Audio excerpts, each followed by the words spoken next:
Because without learning, you cannot gain knowledge, and without knowledge, you cannot obey Allah, and without obeying Allah, you cannot achieve your happiness. So, لا نجاة إلا بالطاعة والطاعة بالعلم والعلم بالتعلم. There is one sentence here which is very important.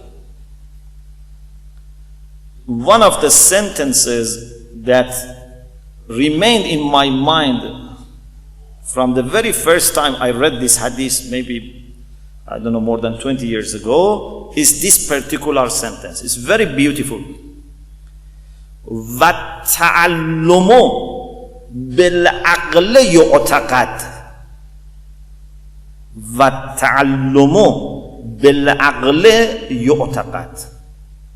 There is a difference between knowing and believing in something.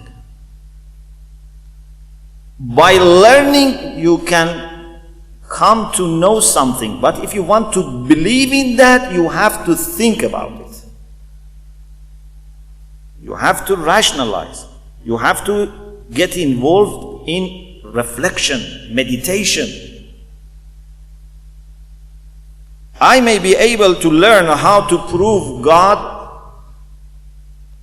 in many ways, different arguments for existence of God. I can learn them, even I can, pass exams if you examine me and get best results. But to believe that God exists is different. To know that God exists is something, and to believe, that is to have a firm belief in your heart, is something. Some that your mind is convinced, but your heart is not convinced.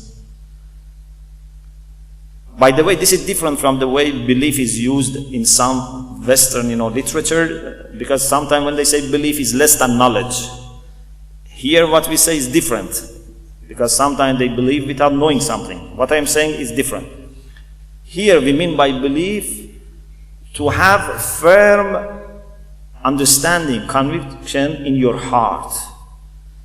And this comes when you know something by your mind, but at the same time you have so much thought about it and reflected on it that it has become crystal clear for you. Sometimes, for example, you believe that God exists. You believe that hereafter is going to come. But the way you act doesn't show that you believe in them. If I believe in God, why I should be jealous? If I believe in the hereafter, why I don't prepare myself for the hereafter? Yeah, so there's a difference between knowing and believing in something.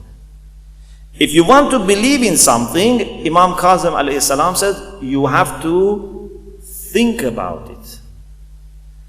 So sometimes, when I think about the significance of tafakkur in Islam, why so much contemplation is important in Islam, that some hadith says it's like worshipping for 1 year, some hadith says worshipping 60 years, some hadith says 70 years. Tafakkur sa'ah. Why it is so important? I think one reason is that without contemplation, you cannot really grasp it. Maybe your mind is finished with that, it's done, but still your heart is struggling. So it's contemplation that can make a connection between your heart and mind. And when mind and heart both are convinced, then your body cannot do anything else. You cannot practice in a different way. When both heart and mind give the same direction, then we definitely be pious. So, at-ta'allumu bil-aqli yu'taqad. So it's not just a matter of memorizing something. You have to think about it and be able to argue for it. وَلَا عِلْمَ إِلَّا مِنْ عَالِمٍ رَبَّانِي. Real knowledge cannot be gained except from a person who has knowledge and connection with Allah subhanahu wa ta'ala. Because what is true ilm? This is another discussion that we have had, somewhere else with some brothers. Some of them are here maybe. That ilm is used in Islamic sources in different ways. Ilm is not always used in this sense. For example, when it says "Utlubul ilm walau bis-Sin," seek knowledge even if it requires you to travel to China, that knowledge was not knowledge of religion necessarily, or the knowledge that you gain it from alim rabbani. Knowledge can be general, and therefore this is why we say we have ilm nafi', knowledge which is beneficial, and we have ghayr nafi', which is not beneficial. Knowledge has been used in different ways, but the best type of knowledge, the knowledge that if you have, you are not ignorant. It's a beautiful concept that Imam Ali says. There are people who have knowledge but they are ignorant. رُبَّ عَالِمٍ قَتَلَهُ جَهْلُهُ. He has knowledge but he acts unwisely.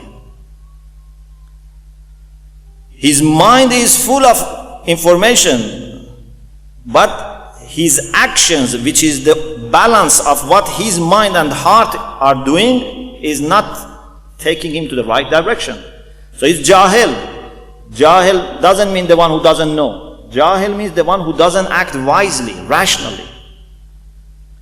If you want to have that type of knowledge, that then you act rationally and wisely, you need your heart and mind be connected to Allah subhanahu wa ta'ala. This is a kind of operation, a surgery that only ulama rabbani can do with you. There is a blockage, imagine a person has blockage in one of his blood vessels. So there is no connection, good connection between his brain and heart. So that person soon becomes tired, is very weak, cannot think properly. You need a surgery. So you need to take this blockage. Ulama Rabbani are able to remove any blockage between your heart and mind. And when blockage is removed, then you start connecting to Allah subhanahu wa ta'ala. Then over time you yourself become alim rabbani and you can do this with other people. Otherwise, people just give you information. Then you have to gain information from them and you look for someone who can do that surgery for you. It's like, for example, you need some equipments and medicine for surgery, but then you need a person who actually does that operation. So other people can give us equipments and medicine and so on and so forth, but at the end we need someone who does this. La ilma illa min alimin rabbani. Anyone other than ulama rabbani just can give you some information that can be useful, and we have to learn. But don't be satisfied with that.